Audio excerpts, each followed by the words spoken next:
अस्सलाम वालेकुम। उम्मीद करते हैं आप सब खैरियत से होंगे। अल्हम्दुलिल्लाह हम भी ठीक हैं।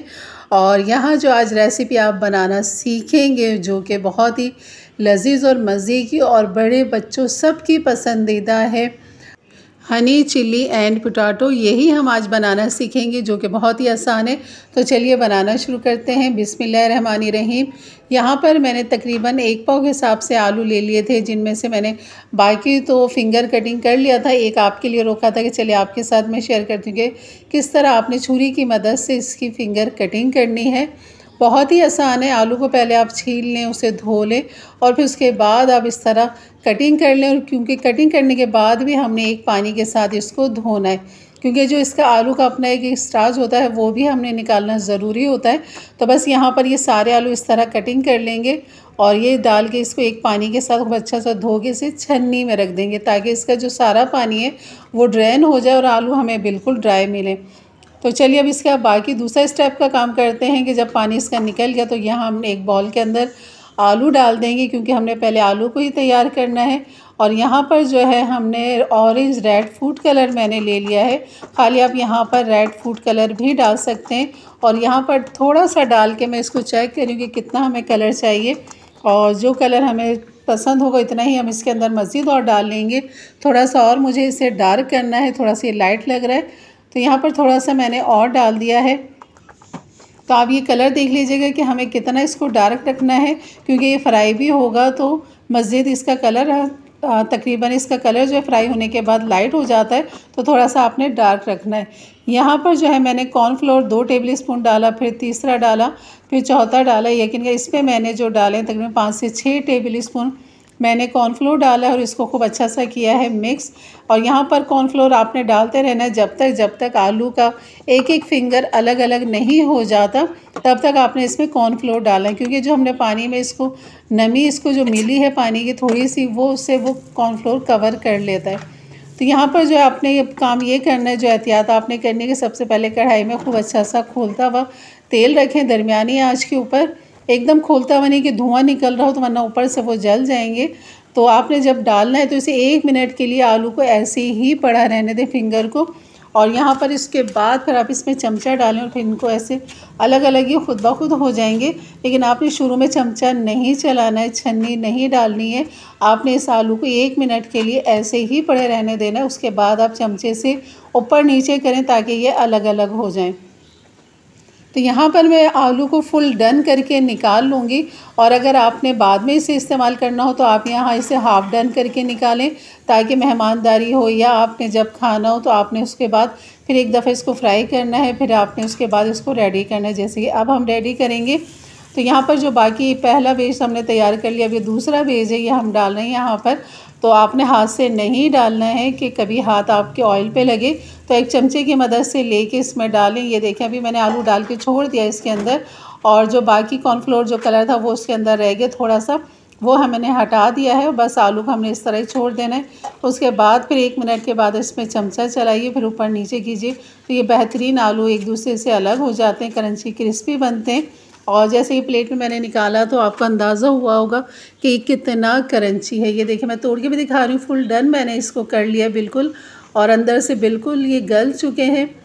तो यकीन कि बहुत ही मज़े के ये इस तरह भी लग रहे हैं। अभी मैंने इसमें नमक नहीं डाला है, क्योंकि जो हमने इसकी सॉस बनानी है, हनी वाली सॉस हमने इसकी बनानी है, तो उसमें हमने नमक डालना है। और अगर हम आलू के अंदर पहले ही नमक डाल देंगे तो आलू अपना पानी छोड़ देगा, इस वजह से आपने शुरू में नमक नहीं डालना।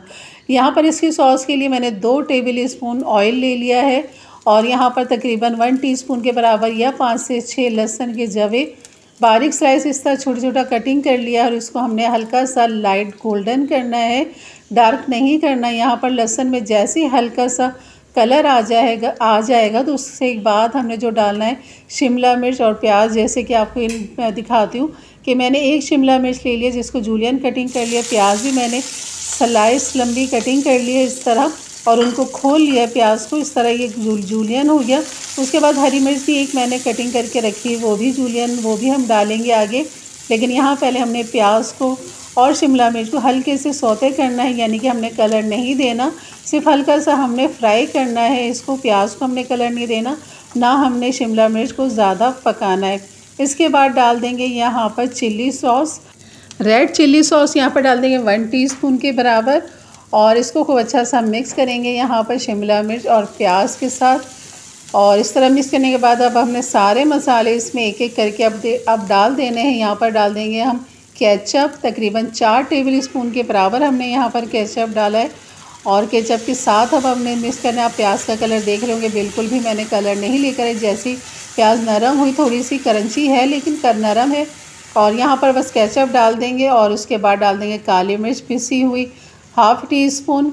और यहाँ पर शहद डाल देंगे 1 टेबल स्पून, क्योंकि ये हनी चिल्ली पोटैटो है तो बहुत ही मज़े की फ्लेवर निकल कर आता है शहद के साथ इसका।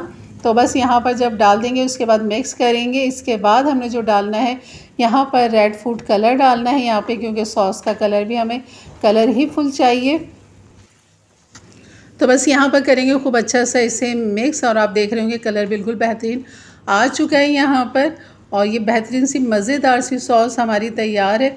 अब इसको जो है हमने यहाँ पर फ्लेवर देने के लिए इसको मज़ीद यहाँ हमने डाल देना है 2 चुटकी नमक, क्योंकि हमने आलू में नहीं डाले थे तो यहाँ पर हमने नमक डाल देना है सॉस के अंदर। और जो हरी मिर्च हमने काट के रखी है वो मैं यहाँ पर डाल दूँगी। एक मोटी बड़ी हरी मिर्च है, इसको भी मैंने जूलियन कटिंग करके यहाँ पर डाल दिया था। तो बस यहाँ करेंगे इसे मिक्स। और ये जो हमारे फ्राई आलू हैं ये हमने यहाँ पर डाल देना है और खूब अच्छा से इसे टॉस करना है। बहुत तेज़ तेज़ चमचा चलाते हुए आपने इसको टॉस करना है, ताकि जितना भी लिक्विड हमने तैयार किया है इसका सॉस वो सारे एक एक आलू के ऊपर लग जाए, क्योंकि आलू के अंदर इसी से इसका फ्लेवर निकल कर आएगा। बहुत ही मज़े के हैं। आप फिंगर फ्राइज़ खाते हैं लेकिन इस तरह भी बना के देखिए, आप यकीन करें आप सारे फ्राइज़ भूल जाएंगे। इतने मज़े का, इतना लजीज लगता है ये। और क्योंकि कोई भी आपको इसमें सॉस डालने की ज़रूरत नहीं है, ना केचप आपको मज़ीद लेने की ज़रूरत है और ना मायोनीज़ की यहाँ पर आपको ज़रूरत पड़ेगी। इतने मज़े के, क्योंकि जो फ्लेवर हमने डाले हैं वो बहुत ही जायके वाले हैं। और यहाँ पर आप डिश आउट करते हैं इसको। और डिश आउट करते हुए भी आप देख रहे हो कि इसका क्रंच जो अगर आप महसूस करें तो अभी भी इसका क्रंच बाकी है हमारे फिंगर का। तो ये हमारी बेहतरीन सी डिश तैयार हो चुकी है, हनी चिल्ली एंड पोटैटो। और यकीन करिए बहुत ही मज़े की है। बस इसको डिश आउट कर दिया है और अभी मज़ीद इसको खूबसूरती जायका देने के लिए हमने यहाँ पर डाल दिया है हरी प्याज के हरा पार्ट मैंने बारी बारी काट के डाल दिया है। और ऊपर से गार्निश जो कर देंगे हम इसको शहद के साथ, हनी के साथ करेंगे, क्योंकि ये हनी पोटैटो है तो यकीन करें बस मज़ा आ जाएगा। आप एक दफ़ा ज़रूर बना के खाइएगा। और ये हनी चिली एंड पोटैटो जो है हमारा बिल्कुल रेडी तैयार है सर्व करने के लिए। जैसे कि आपको नज़र आ रहा है, वही बात कहूँगी कि जैसे कि ये देखने में मज़ीद मज़ेदार और लाजवाब लग रहा है, तो इसी तरह खाने में इतने ही मज़ेदार और लाजवाब है। मेरी वीडियो पे नए आए हैं तो ज़रूर सब्सक्राइब करके जाइएगा। और वीडियो अच्छी लगी हो तो लाइक कर दीजिएगा। इंशाल्लाह मिलते हैं फिर एक अच्छी नई रेसिपी के साथ। और ज़रूर बनाइए अपने लिए, अपने बड़ों के लिए, अपने बच्चों के लिए, अपनी दावतों के लिए, अपने मेहमानों के लिए। यकीन करें बहुत ही लजीज डिश है। वो खुद देख के हैरान रह जाएंगे कि यह आपने कैसे बनाया है, इसकी रेसिपी क्या है। और यकीन करें बहुत ही मज़ेदार है। तो चलिए इंशाल्लाह मिलते हैं फिर एक अच्छी नई रेसिपी के साथ। तब तक के लिए इजाज़त दें। अपना बहुत सारा ख्याल रखें, दुआओं में याद रखें। अल्लाह हाफ़िज़।